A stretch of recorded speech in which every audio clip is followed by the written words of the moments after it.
Hi, good morning. Good morning.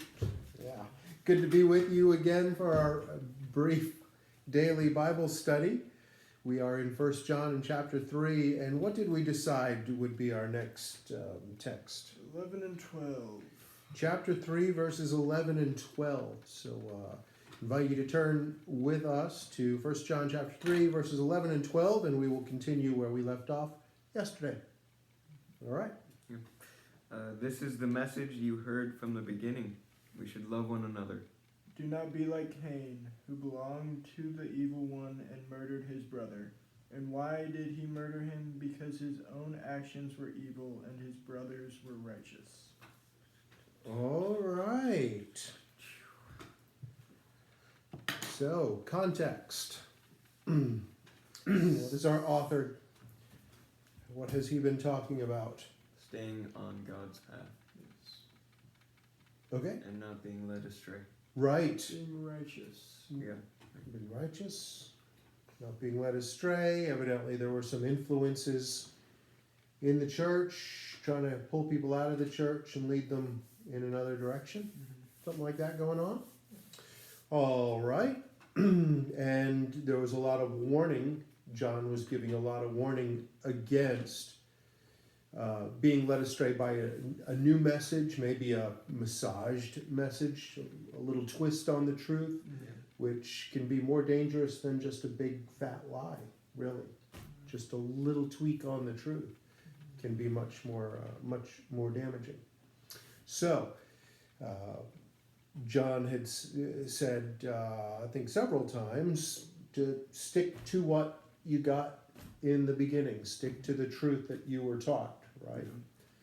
And here, verse 11, he refers to that, saying, and here it is, this is the message you heard from the beginning, we should love one another. Yeah. That's what I read. And read it well, Owen. So what do you make of this? What questions come to mind based on our text today? What significant details are here that you'd want to talk about? I think a good definition of the word another is what At the end John of is meaning. love One another. another? So to whom he's referring Sure. is a question. Good one. All right. This is where, because that could be vague, right? As you're pointing out, I think. This is why we begin with context. Yeah. If you pluck it out of context, you could make it mean anything you like, Sure. which people do all the time, and is probably something along the lines of what John was dealing with in the church 2,000 years ago. Taking something out of context that God said, twisting it just a little bit, which is easy to do if you take it out of context, and then you've got a problem on your hands. So, who does he mean by love one another?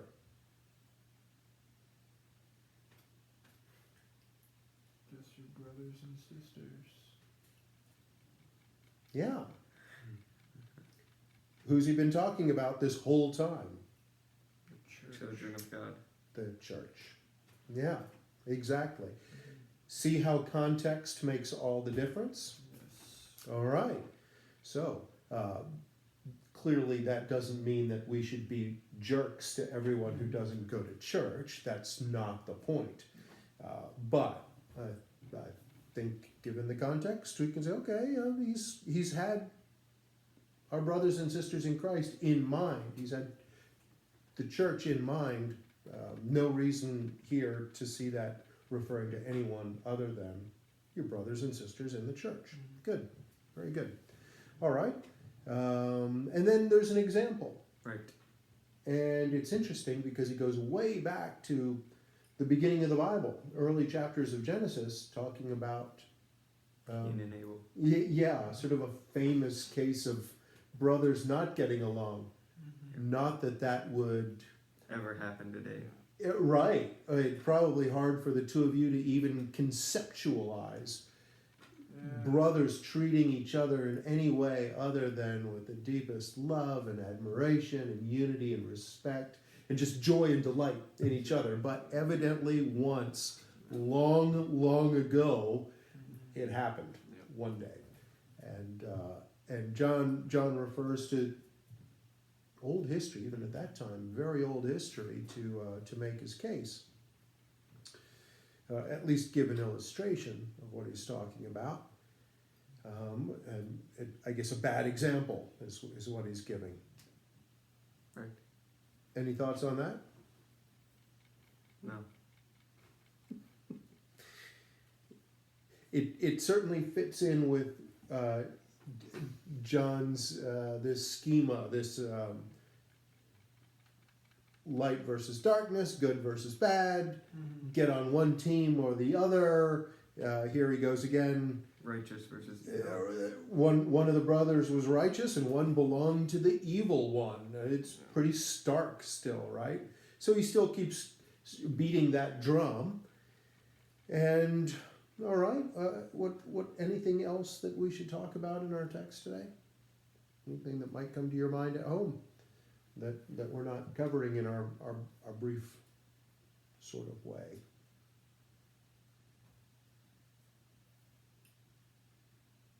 No. All right, so how do we apply it then? If we've got a sense of what these two verses are getting at, how do we apply that to our day ahead? Did we get a big idea? Did we talk about? Yeah. Did we get the big idea? Sure. I think the application sort of sets it. So if you listen to Calvin, Oh, sorry, Calvin. Go right ahead. Love one another. there we go. There's the big idea. Is what we should apply Exactly. All right, today. all right. Don't kill your brother. Don't kill your brother is a good application. I especially like that one, as does Owen. I think the whole thing. Sorry, what were you going to say, Owen? Before Calvin leaps across the table at your throat, were you going to say something? No. Thought you were. I've got it on tape. Okay, so good application. Love each other, be loving, be kind. That's how we follow Christ, and particularly our brothers and sisters in Christ. That hey, we want to be kind and loving to everybody, but pay particular attention to those in the church, and stay on that steady course of believing the truth. Right? Not so fast. Okay, well, great to be with you again. We'll look forward to moving on in 1 John tomorrow morning. Until then, have a wonderful day, loving one another.